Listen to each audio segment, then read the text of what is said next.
this, but I'm currently descending hundreds of feet into a cave that runs over 5 kilometers deep into the earth. And whether we like it or not, as soon as my friends and I touch the ground, we are officially stranded here for the next 7 days. That might have been the scariest thing I've ever done. First things first, we gotta get really far away from where we rappelled down. Why? If it storms, this entire area could flash flood, fill up like an ocean, and potentially drown us all. Which is why we're going deep into the cave to set up base camp. Bro, this is just wicked. Dude, this is like a different world. This cave entrance may be beautiful, but looks can be deceiving. We didn't know it yet, but the next 7 days will by far be the hardest of our entire lives. Where's the It's gonna get dark in a couple hours. If we don't have a camp, we're screwed, okay? Do you have any idea where you're going? We're just looking for flat ground to set up camp. Upon entering the mouth of the cave, we stumbled upon an area with high enough elevation to protect us from any flash flooding, meaning that it was perfect for camp. Perfect is a crazy word. Good enough is what I would use. Good enough for camp. We spent the rest of day 1 grabbing our supplies that we were dropped with. Each one of these bags weighs like 80 pounds. And as you can see by the footage, we spent around 4 hours. This is very hard to traverse. Getting all of it back up to our base camp. All right, we've got some lights on in here. Our supplies are finally at our home base. And if you point the camera over there, you'll see it's pitch black. It took all day. And so we set up the bare minimum for camping grounds. We drilled holes to hang up some ropes. Grab these, pull yourself up. Looks like the ropes will be able to support hammocks. And with the help of our survival guide, Joel, we hung our hammocks. This thin rope is what holds up my hammock. Yep. Ate some dinner and prepared for a very cold night 1. Not gonna lie, this hammock is way more comfortable than I thought it would be. Hey. Oh, God. Why is my head so big, bro? This part of the cave is 2.5 kilometers deep, and we're basically camping at the entrance. Tomorrow, we have a lot of exploring. How'd you guys sleep? Horribly. I didn't. It's a very perplexing environment. The cave's constantly dripping water on us from above, so we put a tarp over us. But even still, the water's dripping into our hammocks. I have an idea. Let's make our shelter actually good. I say we connect these tarps so we stay dry while we're sleeping. That's literally genius. I'm not just a YouTuber, okay? My hammock gets out right here. Are we serious right now? This is where I just got out of bed. We probably didn't use that the most effectively. Lead the way. And so we continued on. Feel free, there's a really good handle up the top Right here? there. And then you can sort of swing a foot around onto this one. Like this? Yeah, yep, perfect. Joel, the best caving guide ever. No one's died yet. All right, guys, this is where things get interesting. What is this? So from this point on, wetsuits, we're going for a swim. Yesterday, Mac and Carl were joking about doing this, but the rest of this cave adventure takes place in a freezing river. Oh my God, this is insane! Meaning wetsuits are the only way to not get hypothermia. Why are we doing this? This is a once-in-a-lifetime experience. Because you die after you do it. So in order to get to the end of the cave, we have to hop in this river and fight the rapids through this tiny hole in the rock and carefully squeeze our way through it. Take your time, it will take your feet behind you a little bit. All right, I'm getting in the river. You want to follow the wall around to the It's so left. cold. You got it, Jimmy. I don't know if I fit. Jimmy, I need you to pull yourself up out of the water. Oh my God. What's crazy about doing this It's so cold. Is when you're completely submerged in freezing cold water, gripping onto the rocks becomes incredibly hard. Oh my gosh, that was crazy. Mac, Carl, let's go. You got this. Keep going. Look how crazy this is, dude. And even though this obstacle was difficult, it's nothing compared to what's up ahead. Hey, boys, we're now 10% done. Which means we've only scratched the surface of this expedition, and we still have over 2 kilometers remaining to reach the end. As you can see, it rains in this cave 24/7. So I'm making a chill spot for us to hang out in and not get wet. I wonder what it would look like if I wasn't here to build all this. Pretty sure they'd just be sleeping in a pile on a wet rock. Why don't we keep moving now that the bodies are wet? You got it. Temperatures are going to drop quickly. Why is this so difficult? The worst part is, every inch we go this way is an inch we gotta go that way to get back to camp. Our next obstacle may be out of the water, but that doesn't make it any easier to get through. Oh, is that a spider web? Spider, I don't see a spider. That means it's probably on us. Oh, it's on you, it's on you. I hate my friends. This cave is like a Mr. Beast video. The further you go, the harder it gets. Just straight up, if we didn't have Joel, I'd be dead. And after 3 hours, Joel had some bad news for us. The water's too high and we've taken too long. We're gonna have to turn around for today and head back to camp. I disagree! You can't disagree with the safety expert. I disagree! Well, we can't really disagree. It turns out we wasted way too much time filming and playing with flares to the point where we now had to restart and attempt this mission another day. Sean, we're back! What'd you do while we were gone? Hopefully nobody gets wet now. I didn't even know we packed lights. Yeah, they're awesome, right? Sadly, we only made it 20% through the cave today. But mark my words, we will go the distance in a future day. I doubt it. That's not gonna happen. We might rest on day 4, and then on day 5, try to go all the way to the end of the cave and see what's there. Day 3 was a lot of fun. I'll see you guys tomorrow. And after a third miserable night in the cave, the next morning we only had one thing in mind.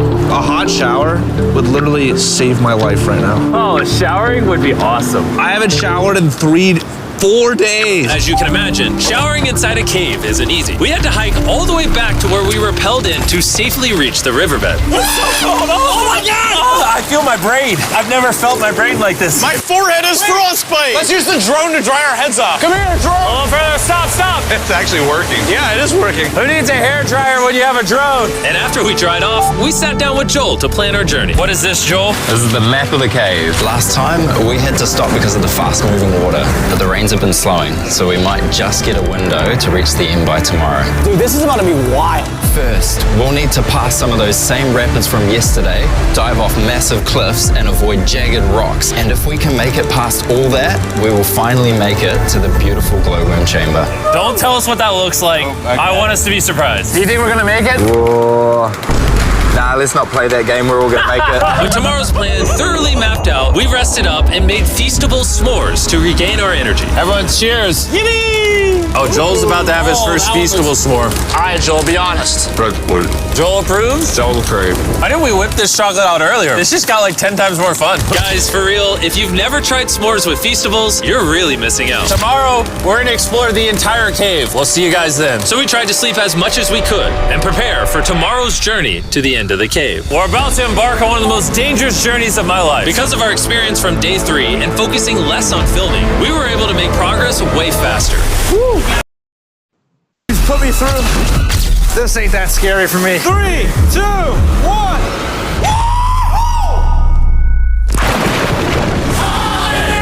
You doing it? No, we gotta keep going or we won't hit the end.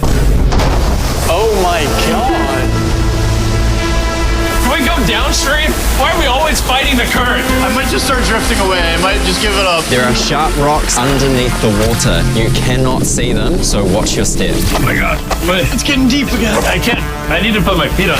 And if the sharp rocks weren't enough of a challenge, it seems like with every step we took... Oh, bro, I can't see anything. This is terrifying. The cave became darker, tighter, and ruthless enough that we began to question if we could even get to the finish line.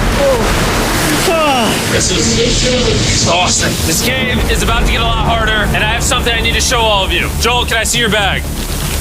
Thank you. You know what you've been carrying? What have I been carrying? The brand new Mr. Beast Lab Swarms. I'll be honest, guys. As you can see, because of what I've been going through for the past 5 hours, I'm clearly in no shape to tell you about this right now. And so, a month after we filmed this, I built an entire cave set, threw on my Future Jimmy name tag, and then said, hey, Future Jimmy here, and I'm gonna tell you about my brand new toy line, Mr. Beast Lab Swarms. It's a collectible toy line with over 119 uniquely designed characters that you can collect. And the coolest part is, to find out which character you got, you pour water into this tube, shake it up, and the swarms will appear in front of your very eyes. And to demonstrate the product, I made this giant life-size version of the swarms tube. Fill the tube with water. You won't need this much water. This is just a giant tube. All right. And now that this is filled with water, Mac's gonna give it a little shakeage. Oh. Is it shaken up enough? I think it's shaken up enough. Then you pour out the water. Do the honors, Joel. And out of the water will be revealed which 2 swarms you got. This is the rarest one, the Hyperchrome, that I only made 1,000 of. Joel, you can have it. You can have that one. What's Carl get? I only have 2. And we didn't just stop with the swarms, we also made these action figure panthers that are in these briefcases, and this mutator that, just like the swarms, has a really cool reveal when you buy it. What do I buy him? I'm glad you asked. Mr. Beast Lab toys are now available everywhere in the world you buy toys. They're all out now. Go give them a try. And after more brutal trekking throughout the cave, we finally arrived at the glowworm chamber. Man, this better be worth it. Alrighty, team. Welcome to the glowworm chamber. Whoa! Holy crap. That is crazy. Dude, this does not look like it's Earth. All of the lights you see here are actually created by tiny bioluminescent glowworms. That kind of looks like the Milky Way galaxy. Wow. At this moment, this view honestly made that trek worth it. While making it to the glowworms was definitely worth the trip, our journey was still not over because we had to go all the way back to base camp. It's almost day 6. They're not back, and I'm exhausted. I don't know if I'll be able to sleep, though. Just worried with them being gone so long. The trip back is way easier because we're just floating with the current. Now, because you guys have already seen the trip, we're going to expedite the way back. But seriously, this whole journey took so long, we crossed into day 6 before reaching camp. John! What's up, guys? I was starting to get worried. Happy day 6. Day 6, let's go. All we had energy to do was thaw out by the fire and finally eat some food. That was a very adventurous day. I'll see you guys tomorrow or later today. It is day 6. Yeah, maybe today. I don't know. Despite being physically obliterated from our excruciatingly long hike, no matter what I did, I was really struggling to fall asleep.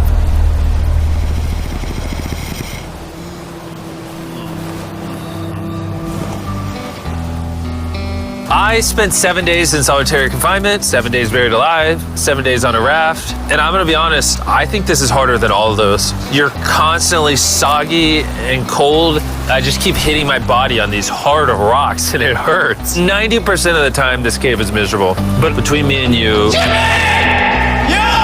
Carl! Can you see me? That's the world's brightest flashlight. There are moments of fun in this cave. From conquering rapids 300 feet underground. From me and the boys laughing in our hammocks. All the misery is worth it. Because when you're in good company, Let's make whale noises. this wet, cold, rocky, miserable cave can easily transform into the most beautiful trip of our lives.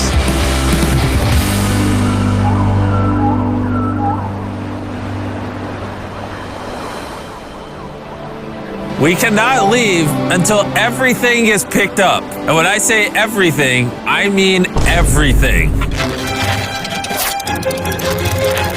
Let's get out of here. And after our journey back to the mouth of the cave, Oh, it looks so good up there. we had one more surprise for Joel. And before we head out, Joel, As a show of gratitude, we got you 50,000 New Zealand dollars. So it's 10 grand for every human you didn't let die. Oh gosh, thanks so much, Jim. We love you, Joel. And now that we got that out the way, let's leave. Woo! After 7 long days, we're finally leaving.